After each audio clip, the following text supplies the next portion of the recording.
Hi സുന്ദരീസ്, നമ്മളിങ്ങനെ ഫേസിൽ full makeup ഒക്കെ ചെയ്തിട്ട് ഇനി മേക്കപ്പ് ചെയ്തില്ലെങ്കിലും അതെ സൺസ്ക്രീൻ എന്തായാലും റീഅപ്ലൈ ചെയ്യാന്ന് പറഞ്ഞു കഴിഞ്ഞാൽ ഒത്തിരി ഡിഫിക്കൽട്ട് ആയിട്ടുള്ള കാര്യമാണ്. അപ്പൊ അതിനെ എളുപ്പമാക്കാൻ പറ്റിയിട്ടുള്ളതാണ് ഈ ഒരു സ്പ്രേ സൺസ്ക്രീൻ എന്ന് പറയുന്നത്. ഓർമ്മ വയ്ക്കേണ്ട ഒരു കാര്യം എന്താണെന്ന് വെച്ച് കഴിഞ്ഞാൽ നമ്മൾ ആക്ച്വലി അപ്ലൈ ചെയ്യുന്ന ക്രീം സൺസ്ക്രീൻസ് ഉണ്ടല്ലോ, അതിന്റെ അത്ര പ്രൊട്ടക്ഷൻ എന്തായാലും ഉണ്ടാവില്ല. പക്ഷെ റീ ആപ്ലിക്കേഷന് വേണ്ടിയിട്ട് മാത്രം നോക്കാന്നേ ഉള്ളൂ കേട്ടോ. ഫസ്റ്റ് വൺ ഈ അക്വലോജിക്ക ഡീടാൻ ഡ്യൂയി സൺസ്ക്രീൻ ആണ്. ഇത് കണ്ടോ, അപ്ലൈ ചെയ്യുമ്പോൾ കാണാൻ ഒരു വൈറ്റ് സ്പ്രേ ആയിട്ടാണ് വരിക. ഞാൻ ഫേസിലും കൂടി കാണിച്ചു തരാം.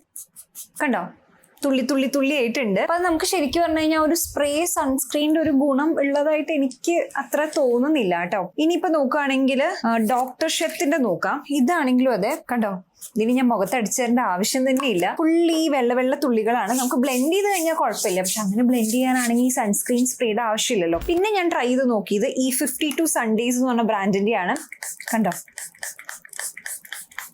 ഒട്ടും തന്നെ കണ്ടോ ഒരു വൈറ്റ് കാസ്റ്റും കാര്യങ്ങളും ഒന്നും തന്നെ ഇല്ല. അപ്ലൈ ചെയ്ത് കഴിഞ്ഞു കഴിഞ്ഞാൽ കുറച്ചൊരു ഓയിൽനെസ് പോലെ ഫീൽ ചെയ്യും. അതിങ്ങനെ കുറെ അപ്ലൈ ചെയ്താലേ ഉള്ളൂ. എന്നാലും എനിക്ക് താരതമ്യേന ഇതാണ് ബെറ്റർ ആയിട്ട് തോന്നുന്നത്. നമ്മൾ ഈ നട്ടപ്പുറ വെയിലത്തൊക്കെ ട്രാവൽ ചെയ്യുന്ന സമയത്തൊക്കെ ഒരു 2 മണിക്കൂർ അല്ലെങ്കിൽ 3 മണിക്കൂർ കൂടുമ്പോൾ ഇത് റീ അപ്ലൈ ചെയ്യുകയാണെങ്കിൽ ആ ഒരു ടാൻ നല്ലോണം കുറയ്ക്കാനായിട്ട് ഹെൽപ്പ് ചെയ്യും കേട്ടോ. റെഗുലർ ആയിട്ടുള്ള യൂസിന് വേണമെന്നില്ല, അത് മുതലാവുമെന്ന് എനിക്ക് തോന്നുന്നില്ല. കാരണം 600 രൂപയ്ക്ക് എല്ലാ ദിവസം 3 തവണ വെച്ച് അടിച്ചു കഴിഞ്ഞത് പെട്ടെന്ന് തീരും. ഞാൻ ട്രാവൽ ചെയ്യുമ്പോൾ മാത്രം കൊണ്ടുപോകുന്ന ഒരു സാധനമാണ്. ഞാൻ കുറച്ചധികം സൺസ്ക്രീൻ സ്പ്രേ ട്രൈ ചെയ്തതിൽ എനിക്ക് ഏറ്റവും മെച്ചപ്പെട്ടതായിട്ട് തോന്നിയത് ഈ 52 Sundays തന്നെയാണ്. ഞാൻ എന്തായാലും പ്രോഡക്റ്റ് ഇവിടെ ടാഗ് ചെയ്യാം. നിങ്ങളുടെ ഫേവറേറ്റ് ആയിട്ടുള്ള സൺസ്ക്രീൻ സ്പ്രേ എന്താണെന്നുള്ളത് എന്തായാലും കമന്റ് സെക്ഷനിൽ കമന്റ് ചെയ്യൂ. ബൈ.